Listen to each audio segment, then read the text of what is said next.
Art isn't just about beauty, it's about making the invisible visible. My name is Noah Reyes-Chen, and this is the story of how my trash obsession sparked a global environmental movement. But to understand how we got here, we need to start in a garage in Los Angeles, where a young artist saw beauty in what others threw away. Growing up in a family of academics, I was always the outsider. My mother was an environmental policy professor at UCLA, my father a renowned economist, and my older sister Elena was making waves in climate science research. Then there was me, spending weekends dumpster diving for materials to create massive installations about consumption and waste. Me Joe, my mother would sigh, watching me sort through my latest haul of discarded plastics and electronics. You could be working on environmental policy instead of playing with garbage. What they didn't understand was that I wasn't just making art, I was making statements. Every installation was a data visualization, every sculpture a commentary on what would later become the foundation of the waste art movement. The tension peaked during a family dinner party, while everyone discussed climate change policies and economic solutions. I was sketching ideas for a chandelier made from ocean plastic. Art won't save the environment, my father declared. You're wasting your talent on trash. I looked up from my sketch and replied, Dad, sometimes people need to see the truth, not just read about it in reports. At CalArts, I finally found my artistic community. My professors saw something unique in my approach to environmental art, while others created traditional pieces about nature. I was transforming waste itself into powerful statements about human impact on the planet. The breakthrough came during my final year. I had been creating increasingly large installations, but I realized we were thinking about environmental art too conventionally. We weren't just dealing with aesthetics, we were dealing with the potential to change human behavior through visceral experience. Late one night, surrounded by sorted plastic waste in my studio, I had my epiphany. Traditional environmental education relied on facts and figures, but what if we could make people feel the reality of our waste crisis? I developed a revolutionary approach that combined data visualization with immersive art installations. My pieces, which I called datascapes, transformed environmental statistics into physical experiences that people could walk through and interact with. My thesis exhibition caught the attention of Maria Santos, a curator at the Museum of Contemporary Art. She offered me a chance to create a major installation about plastic pollution. My family's reaction was predictable. Gallery installation? My sister scoffed. I just published a groundbreaking paper on climate modeling. But I had stopped seeking their approval. Within months, I had transformed the museum's main hall into an immersive experience built entirely from ocean waste, my heart racing with possibility. The initial response exceeded everyone's expectations. The installation, titled 1 Week's Worth, used exactly 1 week's worth of plastic waste from Los Angeles to create a tsunami-like wave that visitors had to walk under. But what really set it apart was the integration of real-time data. The wave would grow and shift based on current consumption patterns in the city. Maria was ecstatic. Noah, this isn't just art, it's a wake-up call. Word spread quickly in both the art and environmental communities. Museums began requesting exhibitions, and environmental organizations wanted to collaborate. But it wasn't until the global waste crisis of 2024 that our work caught international attention. The crisis had overwhelmed waste management systems worldwide, leading to devastating environmental impacts. While politicians debated solutions, my traveling exhibition Mountains of Tomorrow, which recreated famous mountains using each host city's monthly waste, was changing public perception and behavior. UNESCO took notice. Suddenly, I was being invited to speak at international conferences, consulted by environmental agencies, and featured in global media. My installations were being commissioned for major cities worldwide, and similar projects were starting in developing nations. Yet my family remained skeptical. Art installations won't change policy, my mother said during one of our rare family gatherings. You could be writing environmental legislation by now. I didn't bother arguing. The results spoke for themselves. By 2025, cities that hosted my installations showed significant increases in recycling rates and decreases in single-use plastic consumption. The data was clear. Experiencing the reality of waste through art was changing behavior more effectively than traditional advocacy. Which brings us to today, standing at this UN climate summit, facing a room full of world leaders, environmentalists, and yes, my family, finally here to witness what their garbage collector had become. My aunt's dismissive comment still hung in the air, Noah's still collecting garbage. But as I looked out at the sea of faces, at the screens showing images of my installations worldwide, I felt only certainty. The cameras flashed as I began to speak. 20 years ago, a young artist believed that transforming trash into art could change how we see our impact on the planet. Today, I'm here to tell you that he was right. Environmental statistics aren't just numbers, they're stories waiting to be told, and we now have the power to tell them in ways that move people to action. I clicked to the first slide, showing the impact of my installations on public behavior. When traditional environmental education couldn't motivate change, we had to think differently. We stopped preaching about waste and started making people experience it. For the next hour, I explained the philosophy behind my work, the combination of data and emotion, the way we transformed statistics into physical experiences, how we made environmental impact tangible and personal, but more importantly, I shared our vision.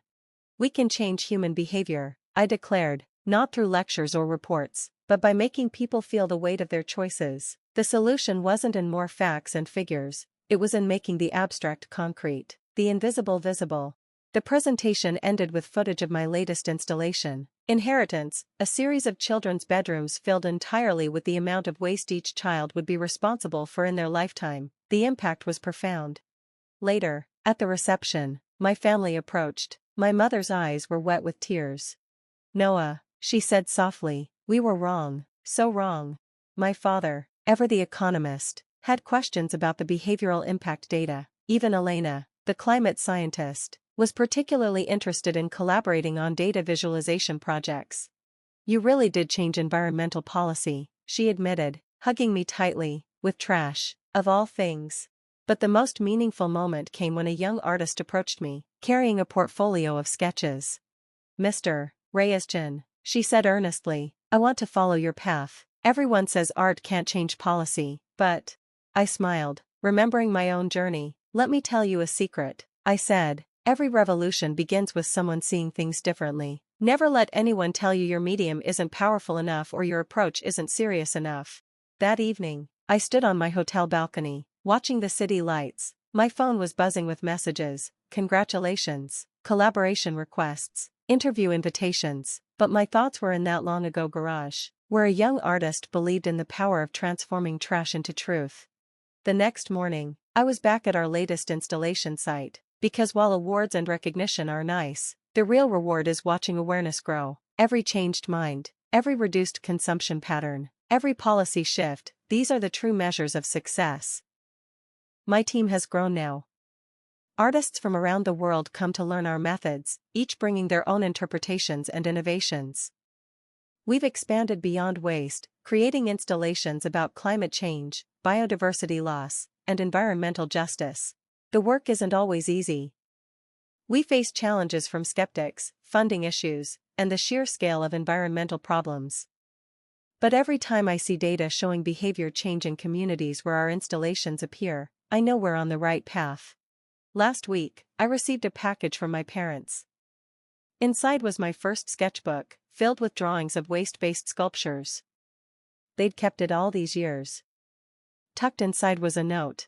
"Dear Noah, we kept this to remind us of how wrong we were. Your garbage collection wasn't just art, it was activism. It was innovation. It was a new way of making people care about our planet. We're sorry we didn't see it sooner. You didn't just create art, you showed us a new way of changing minds. Love, Mom and Dad." I keep that sketchbook in our studio now, alongside our latest installation designs and impact data.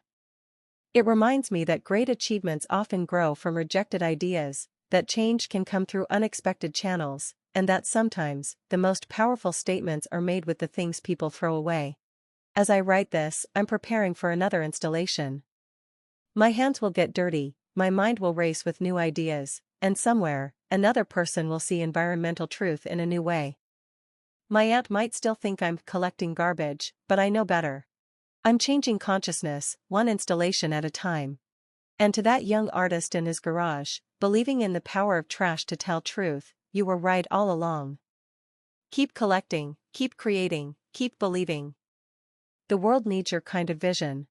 Today, when people ask me what I do, I don't say I'm an artist or an environmentalist or even an activist. I tell them I'm a truth translator.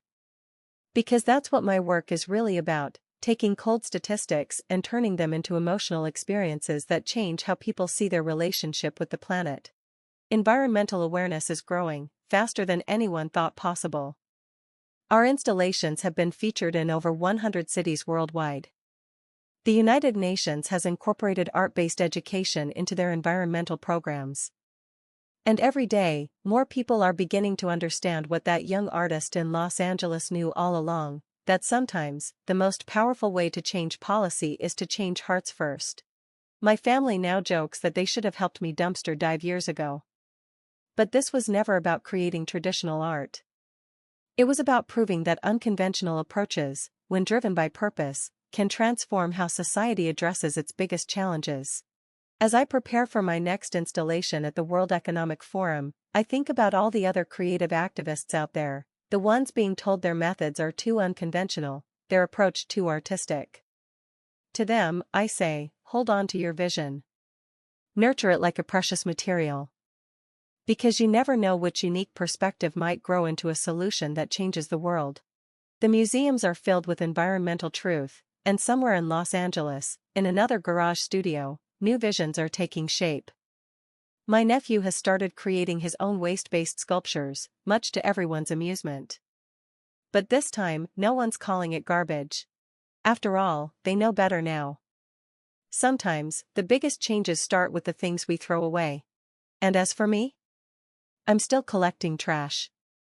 And I wouldn't have it any other way. 10 years have passed since that climate summit. The waste art movement has exceeded our wildest expectations. Over 200 major cities have hosted our installations, and environmental behavior metrics show lasting changes in communities where our work appears. Public engagement with environmental issues has transformed, and policymakers report more public support for environmental legislation than ever before. My old garage in Los Angeles has been preserved as an innovation center, where artists come to learn about environmental art and develop their own approaches to activism through creativity. My parents lead tours there now, proudly explaining how their son's garbage collection revolutionized environmental education. The young artist who approached me at the summit? She's now one of our most influential collaborators, creating powerful installations about environmental justice in underserved communities. When I see her working with young activists, that same look of determination in her eyes that I had at her age, I know our legacy is in good hands. Last month, I received the highest honor of my career, not another art award or UNESCO recognition, but a letter from a small coastal community. It contained a piece of weathered plastic and these words: Mr. Reyes-Chen, you helped us see what we had been blind to, that our waste tells the story of our relationship with Earth. This was the last piece of plastic we collected from our beach cleanup, inspired by your installation. Keep it, and remember that your work has created waves of change across the world. That piece of plastic now sits in a special place in our studio, alongside my first sketchbook. It reminds me that every great achievement starts with a simple belief, that art can make the invisible visible and the ignored impossible to overlook. To anyone reading this who's being told their methods are too unconventional, their medium too humble, or their vision too radical, remember my story. Remember that change needs all kinds of voices, all kinds of visions, all kinds of truth-telling. And sometimes, just sometimes, collecting garbage can change the world.